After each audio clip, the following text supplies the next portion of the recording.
Hello students, welcome to Young Cubs Science Hub, and today we are going to do the chapter of reproduction in plants, basically for the 5th and the 6th graders.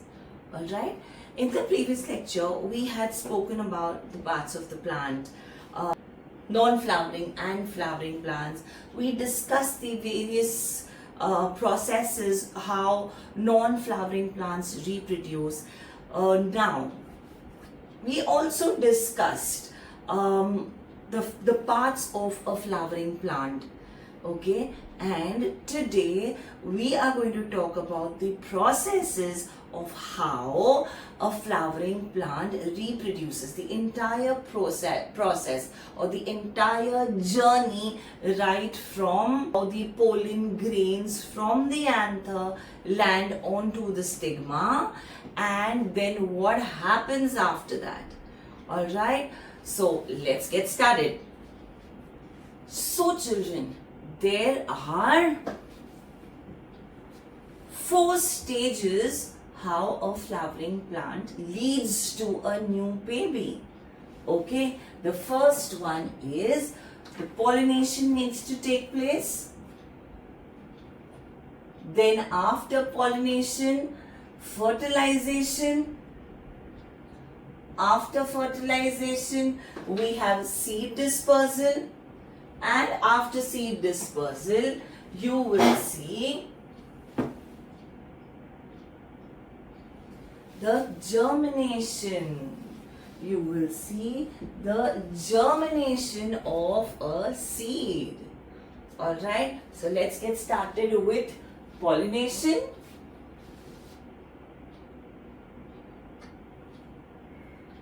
So, what do you see in this picture, children? There are 2 flowers, okay? And you see that the pollen from which part of the plant? The anther. Okay, the pollen from the anther of one plant lands on the stigma of the other flower. Yes, anther is the male reproductive organ of a flower.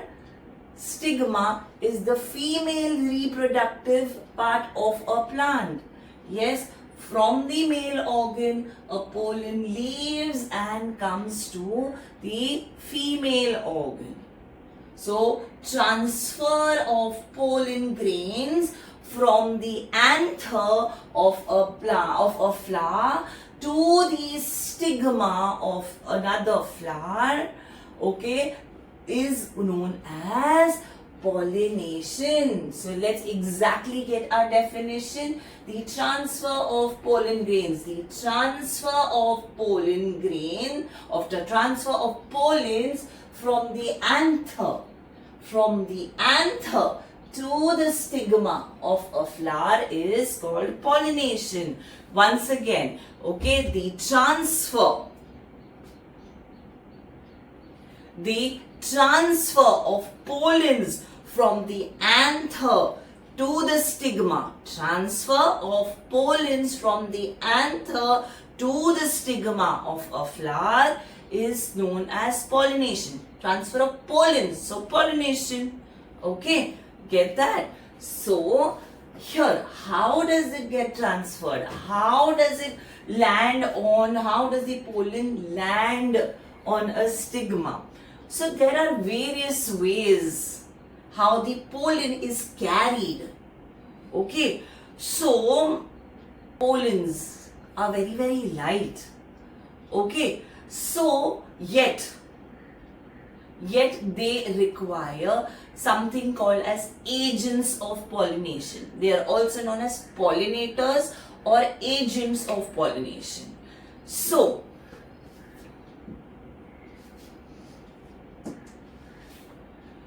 agents of pollination or pollinators could be insects. So those flowers that get pollinated by insects are called insect pollinated flowers. The insect comes into the flower, okay, somehow the the pollens stick to their body. Okay, they stick to their body, and when they fly and go, why would an insect, a butterfly, a honeybee come to a flower? Basically, by getting attracted. Okay, attracted by the nectar, attracted by the sweet smell. Yes, so the insect would get attracted by these features of a flower, or even in fact by the bright color. An insect would come, pollens from the anther, which are extremely light. Okay, they would stick. How dust sticks to your hand? Okay, the same way that pollen dust sticks to their body. Okay, they fly to another flower. Okay, over there the stigma is sticky. Sticky stigma. The pollens from the insect body stick to the stigma. And that's how this pollen gets transferred to the stigma. Alright, once again, when insects get attracted to a flower by their nectar, by their sweet smell, or by their bright color, okay, they come into the flower, pollen sticks to their body. Okay, when they fly to another flower, the stigma, which is sticky, okay, the pollens get stuck to this stigma, and the transfer of pollen from an anther to a stigma takes place. Hope this much is clear. Alright, so this is how insects pollinate, how insects act as pollinators or agents of pollination. So those flowers that are pollinated by insects are called insect pollinated flowers. Okay? Another pollinator is the wind. Okay, so now flowers that get pollinated by flowers that get pollinated by wind. Flowers get pollinated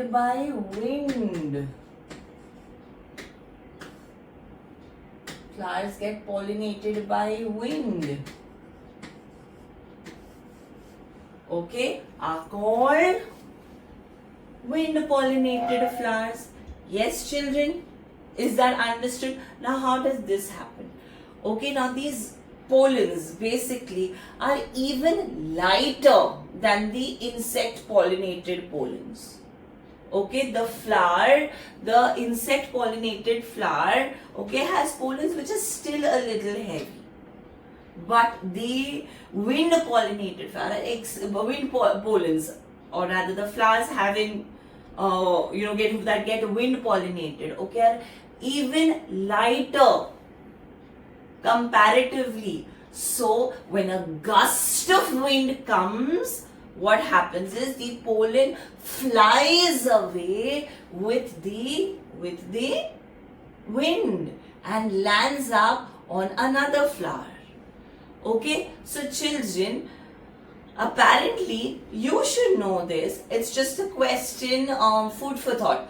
Okay, when? So ideally, the stigma is taller. See here, the stigma is taller than the anther. But don't you think in the wind pollinated flowers, the anther actually has to rise up above the petals?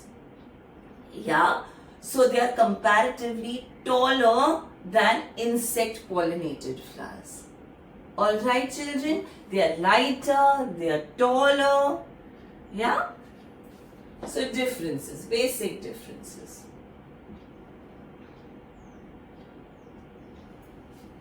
So let's look at a few characteristics or features of what kind of a flower is this? Insect pollinated or insect pollinated or wind pollinated? See, I can see an insect out here. I can see a bright color out here. Okay, so they are insect pollinated flowers. So let's look at a few features of the insect pollinated flowers. Okay, first we look at, so what all are we going to look at? We are going to look at the features, as in how do they look, what's their structure like.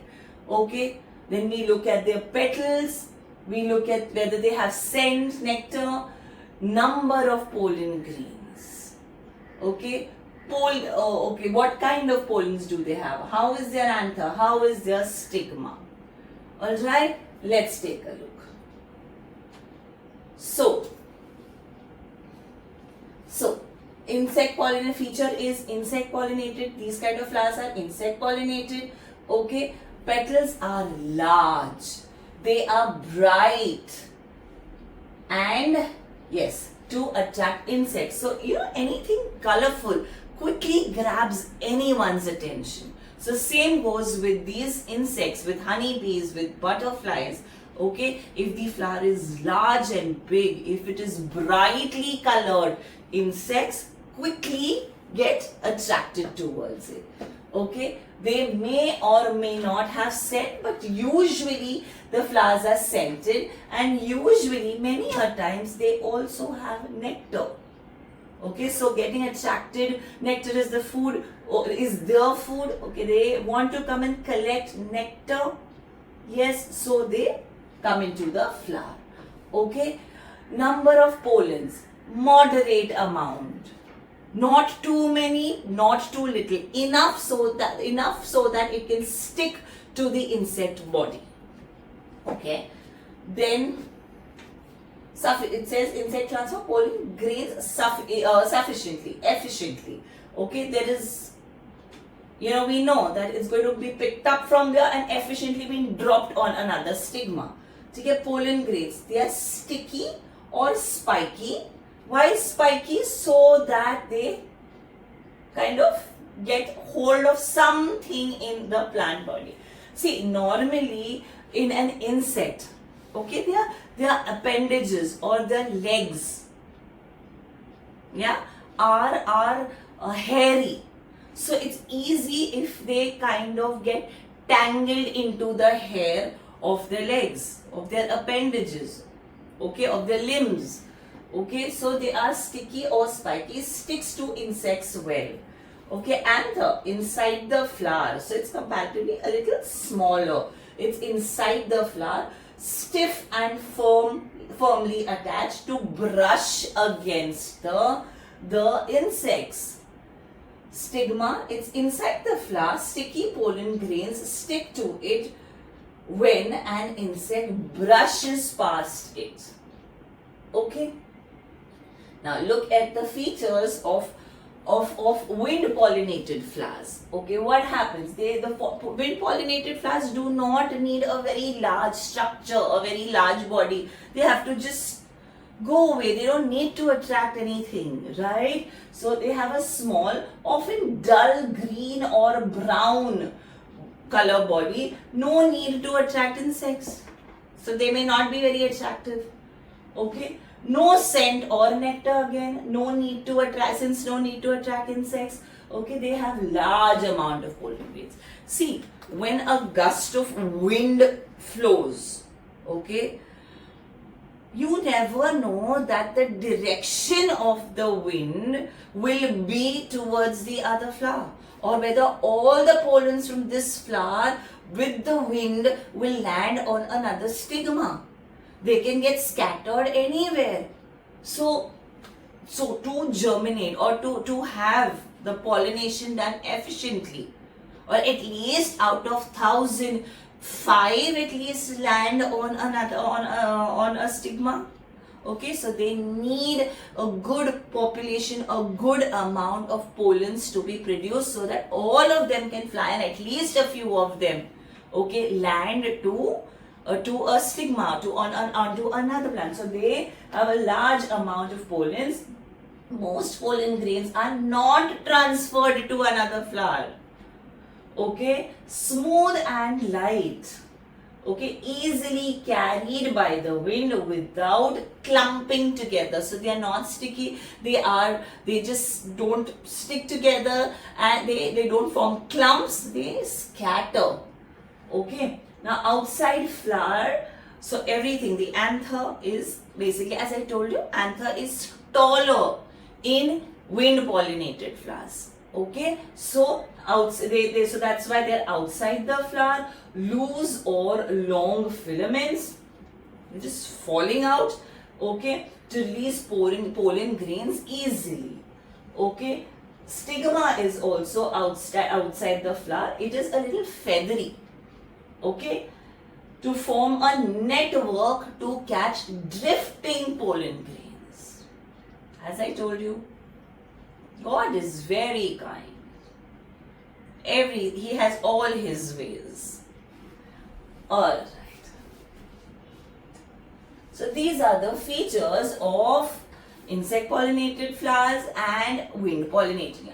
Let's look at a few examples of insect pollinated flowers. Look at this one, so brightly colored. Okay, this is zinnia. This is aster. And this is carnation. You must have seen these. Yes, children? Okay, very pretty, bright, big flowers. Yes? These are examples of wind pollinated flowers. Look at their structure. Not very great. See this one. See these. This is a flower, and easily with a gust of wind, they are not at all big. They're really small. Brown, white. Don't need attractive colors. You can barely identify it here. So this is nutgrass. Again, error. Papyrus. And these are dandelions.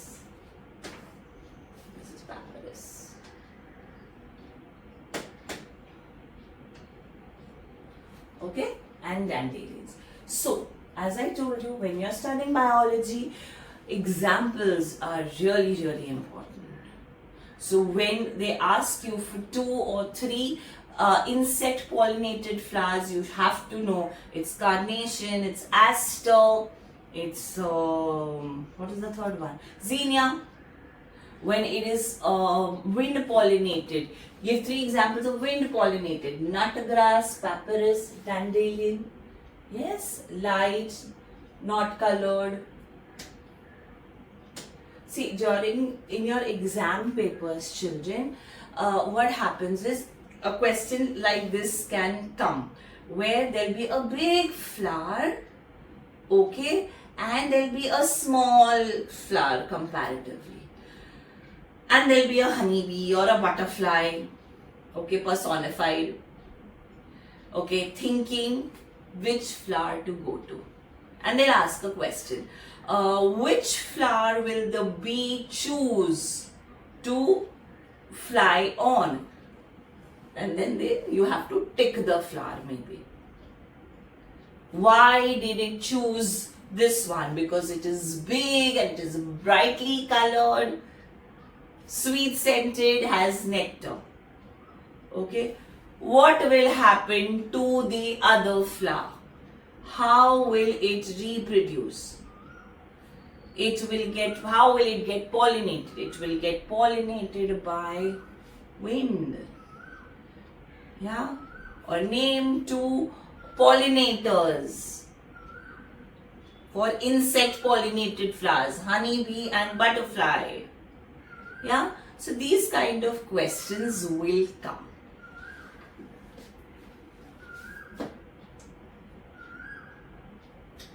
Now, how does pollination take place? There are 2 types. We looked at pollination in terms of transfer from anther to stigma. We looked at how this gets transferred with the help of pollinators, flowers, or different ways in which are different types of pollination. Okay, so let's study this. These are 2 plants. Okay, when a pollen grain gets transferred from the anther, or rather, like this is the anther, from the anther of one flower to the stigma of another flower of another plant. Two different plants, children. It is known as cross-pollination. So in cross-pollination, you need two different plants. Okay? And this is healthy also. Yeah? Okay?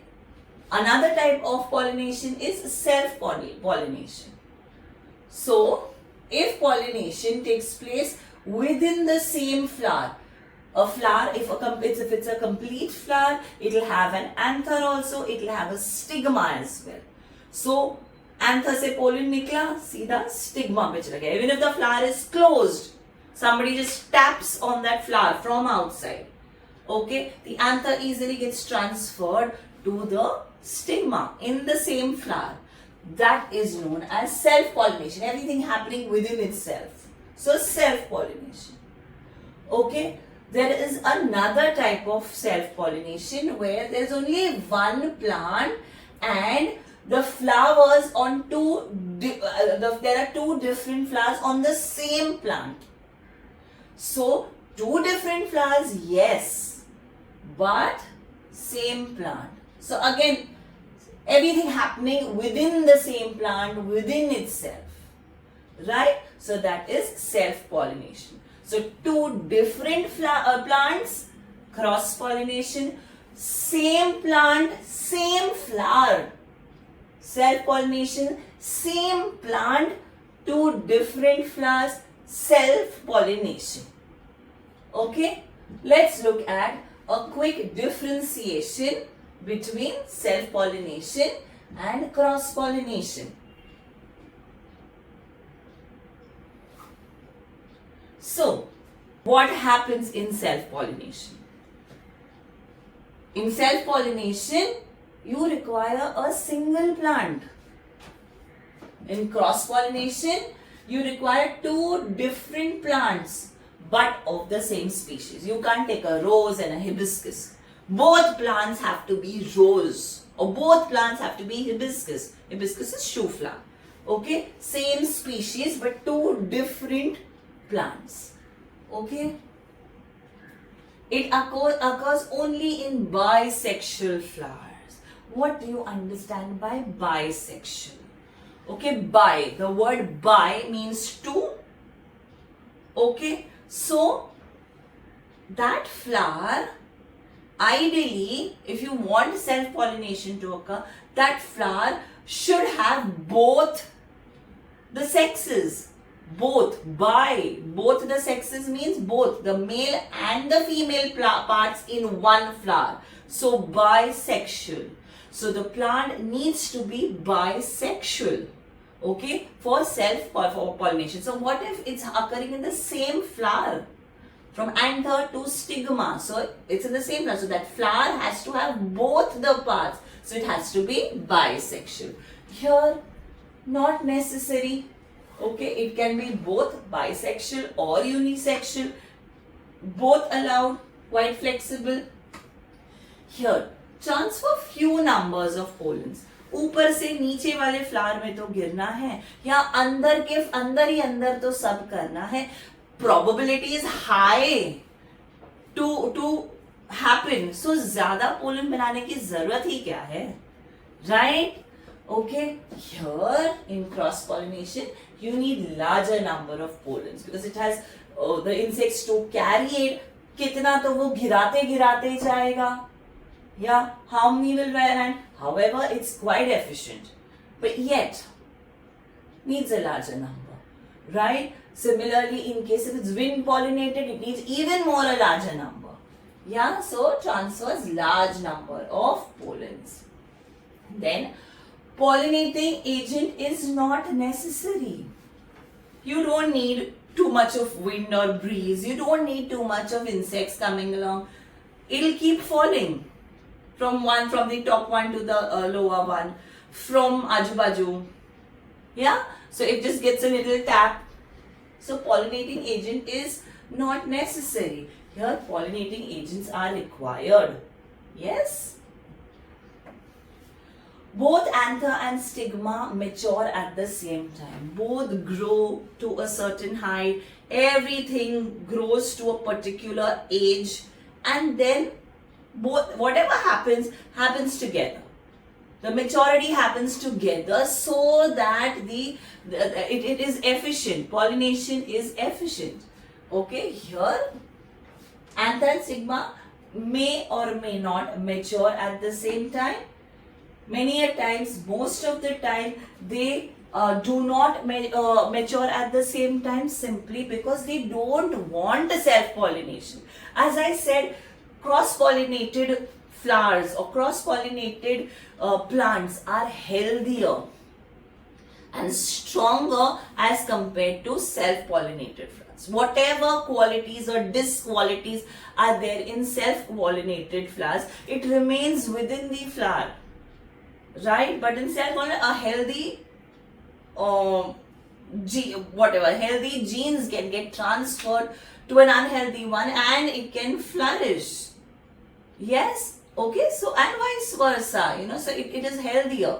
So that's the reason why they don't want self-pollination out here. That's the reason why maybe the stigma grows first, and then slowly the anther gets matured. Okay, understanding, because they do not want to have the pollination or fertilization in the same plant or in the same flower. Now, when we were talking about bisexual, that time I mentioned if the plant has a stigma and an anther in the same plant. So that's why they are bisexual. And in cross pollination, I mentioned there are unisexual or bisexual. Unisexual having either a stigma or an anther. May have both the things in the flower, may have either one in the flower. So having only one part, either the male or the female, is unisexual. So when we studied the parts of the structure of a flower, we ideally studied it together. We studied 4 whorls, correct? So at that time we said it has a sepal, a petal, androecium, okay, that's the stamen, and gynoecium, which is the carpel. So when it has all 4 of them, it is called a complete flower. Any one out of the 4 missing, okay, is an incomplete flower. Yes, an incomplete flower is missing any one of the 4 parts. Which are the 4 parts? The sepal, the petal, the stamen or the carpel. Any 4 of them would be, any one of them would be missing out of the 4. Okay. So this is an incomplete flower. What is an imperfect flower? An imperfect flower specifically lacks either the male, which is stamen, or female, which is the pistil or carpel. Reproductive parts. Examples are papaya and watermelon. So a question may arise in your mind. So that means a papaya flower will only have male organs? No. It doesn't work that way. Some flowers will have male, some flowers will have female. But apparently both are imperfect, because here the female is missing and here the male is missing. But it's not that the entire plant only has the flower only has male thing. So how will it reproduce if it has no other plant which is producing the carpel? Understanding, children? So they have both, but the flowers, some have male, some have female.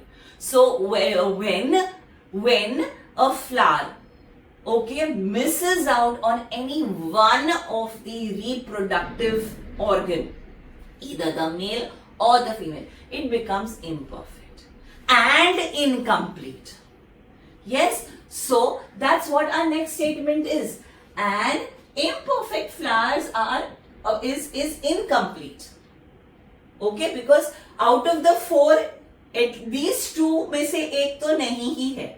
So it becomes incomplete. But an imperfect, but not in all incomplete flowers are imperfect, because if a sepal is missing, okay, it is incomplete, but it is not imperfect, because fertilization, pollination, all this can take place. Yes, reproduction can take place. So all imperfect flowers are incomplete, but not all incomplete flowers are imperfect. Okay?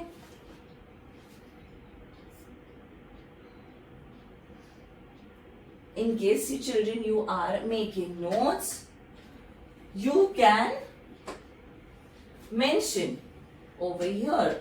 So incomplete flower is missing any out of the 4. And what are the 4 main parts?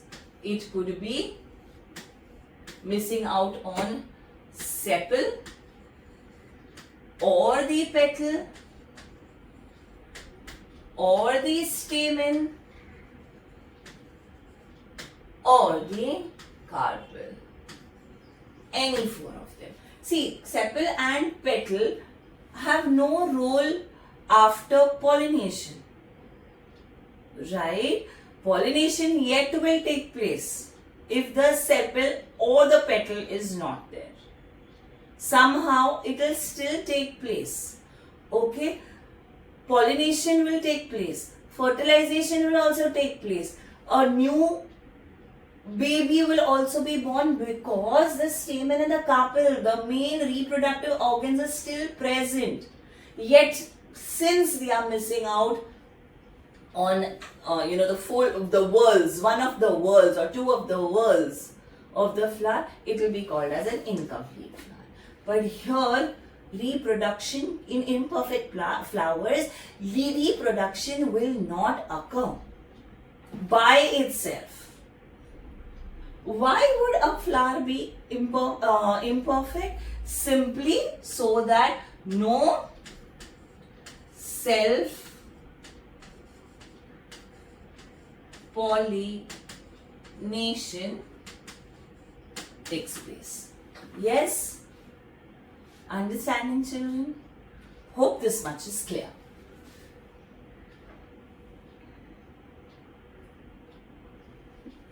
Look at this picture. This is a picture of a papaya plant. Okay, of a papaya flower.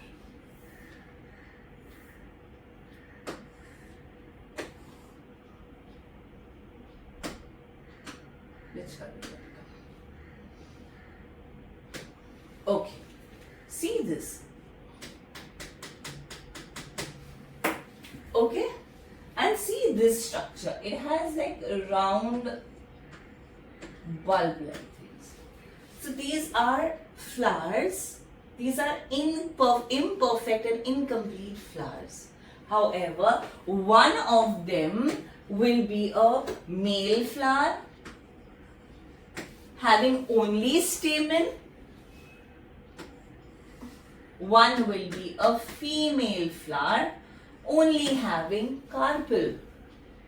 Yes, however, both are flowers of the papaya plant, but one of the reproductive organ is missing from either, so that cross pollination takes place.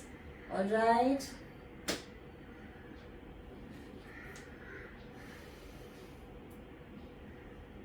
Here, another picture.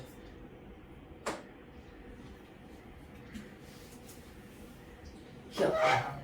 Tell me, children, is it a complete flower or an incomplete flower? Or rather, it's a, yes, it is. So instead, reply if it is a perfect flower or an imperfect flower. It is a perfect flower because see this. It has the stamen. Look at this. It has the stigma or rather the carpel. So male reproductive organ as well as female reproductive organ both present. Here, what's missing? Yes, the stamen is missing. There should have been a stamen out here.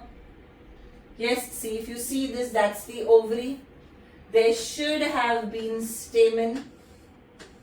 Yes, that means out of the 4 whorls, there are only 3 whorls.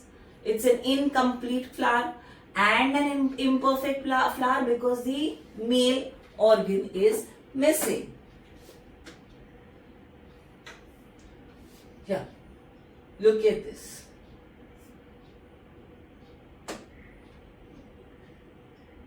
That's a male blossom. See, there are so many anthers out here. Okay, and here there is one single solid stigma out here. This is watermelon. These are watermelon flowers. Look at the watermelon here. These are watermelon flowers. Remember the examples of imperfect flowers?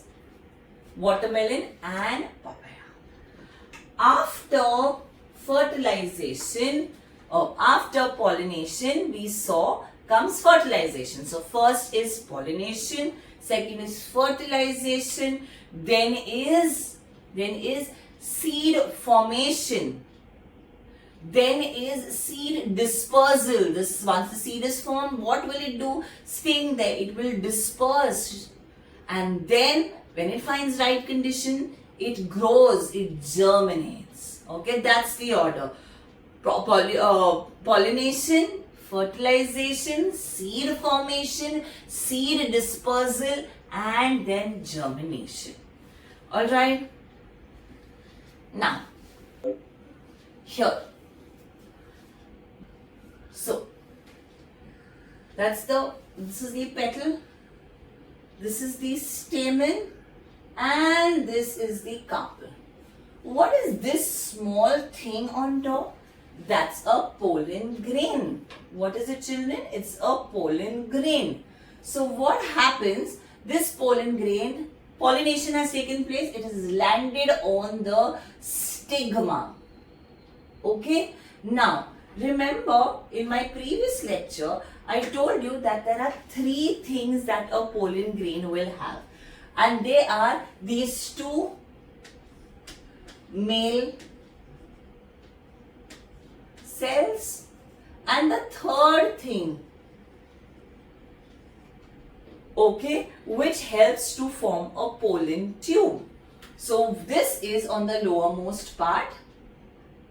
Okay, it breaks open this stigma and forms a long tube.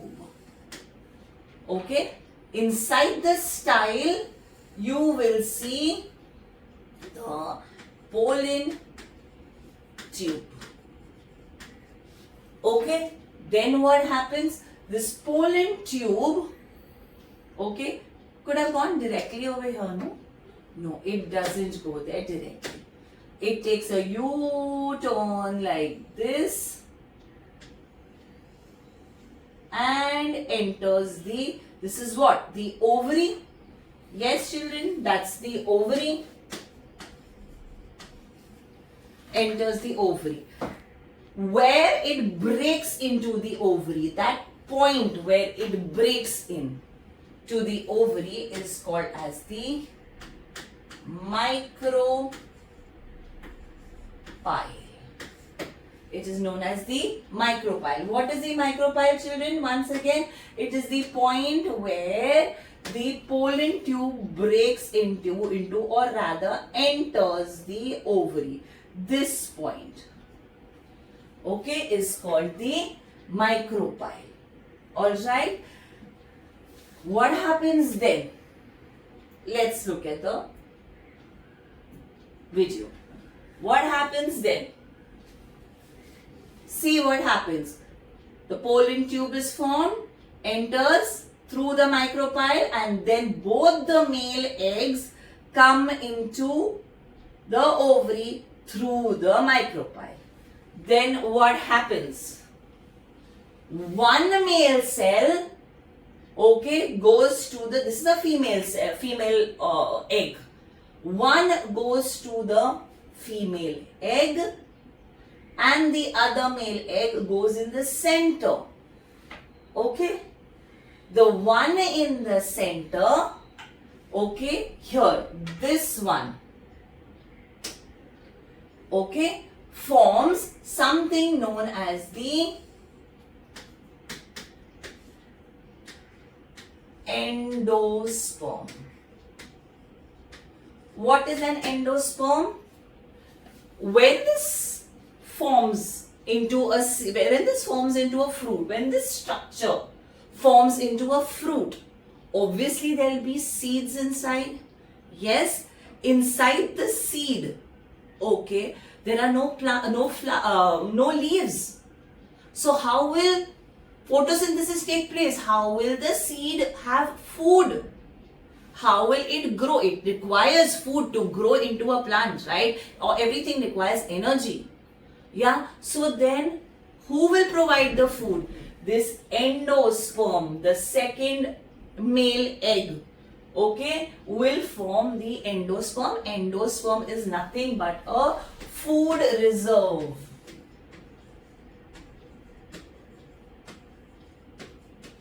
It's a food reserve. Yes, and then this one basically will fuse. Finally they both will become one structure. The male egg and the female egg become one structure, and this whole structure together. Okay, once they fuse or become one structure, that's when the process of fertilization has taken place.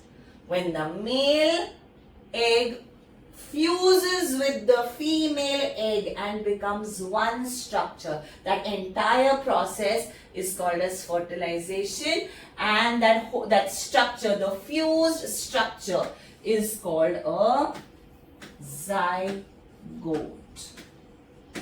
Okay, the process is known as fertilization. The structure is called, the fused structure of male and female egg is called a zygote. Hope this much is clear. Let's look at the video again.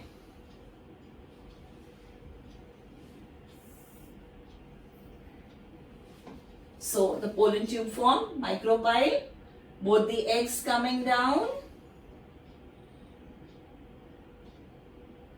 Yeah, one goes here to form the endosperm, food reserve. The other one fuses here. Yes, here you go. It forms the embryo. Before the embryo is a clump of cells. Okay, just two cells becoming one cell is known as a zygote. Okay. Yeah. So let's look at the definition of fertilization. It says it is the process where male gametes, male eggs, okay, male pollen, not pollen exactly, but the male egg fuses with female gamete, that is the ovules. Inside the ovule there are female eggs, okay, to create a zygote. One fused structure is called fertilization. Once again, the process where male gametes fuse with female gametes to create a zygote is called fertilization. Okay? What happens after fertilization? A zygote is formed. Tell me, what is the need of a sepal now? What is the need of a petal now? Yes, so let's look at the post-fertilization process. Now that zygote is formed. Okay, what happens? So, flowers after fertilization. The petals, look at this. The petals wither. The sepal withers. Everything falls off. Okay, at least the two outermost whorls fall off. Okay, this ovary now has swollen up. See, it's swelling up. This is swelling up. Yes, it swells up. Okay, the ovules also become big. It swells up, swells up, swells up. It becomes a fruit. So the ovary has now become a fruit. The inside ovules have now become a seed. Understanding how a flower becomes a fruit? Okay, how the process of pollination needs to take place first, so that pollens bring the male egg to the female egg. How the male, then the process of fertilization taking place, where the male egg fuses with the female egg. Yes, once that is done, zygote formation takes place. How now there's no use of the sepal and the petal, so they wither off. Okay, and how the ovary swells up to become the fruit, and how the ovules eventually grow inside to become the seeds. Okay, and what takes place after?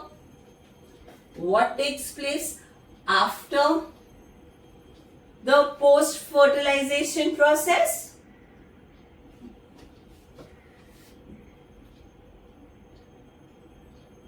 Quiz time takes place.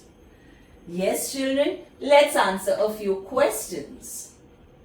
Okay, fill in the blanks. What's your first blank? It says the male reproductive cells make their way through the style through the dash. So in the style, what is it that it makes a pathway to reach to the female egg? Think. It is the pollen tube, their way through the style. Yes, the male reproductive cell makes their way through the style, all through the style. Yes, how, through what? Yes, it's the pollen tube. Okay, the transfer of pollens from the anther of one flower to the stigma of another flower in the same plant is called dash pollination.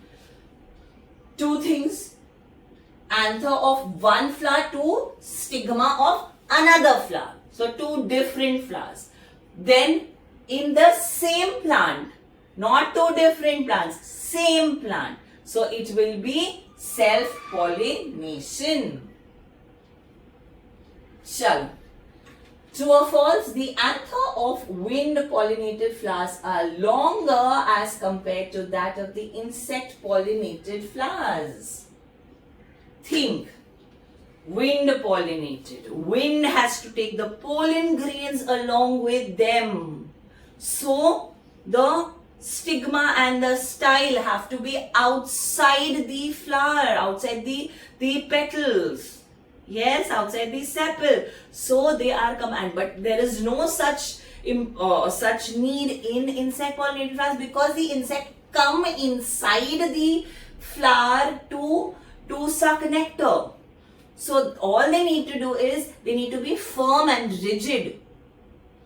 Insect pollinated flowers need to have firm and stiff anthers and stigma. They don't need to be longer and come out of the petal. So if there are longer stigmas and longer anthers, okay, this is a requirement for wind pollinated flowers. So here your answer is true. Here your answer is pollen tube. It's through the pollen tube that It's through the pollen tube that the male cell makes its way through the stigma or the style. The transfer of pollens from one answer is self-pollination. Here the answer is true. Alright children, so today we have discussed the entire process of pollination and fertilization and what takes place after, what happens to the flower after fertilization. In the next lecture, we shall do seed dispersal, germination and the entire life cycle of the plant. Hope everything was clear till now. Go through my videos again. They will help. Make enough good notes. Okay, not only for whatever is written, but whatever I say is equally important. Like when I discuss questions, what can come in the exam paper or so, you can pause the video, write those kind of questions. It stays in the head when you write. Alright, so now enough of Gyan. I'll see you in the next lecture. Bye.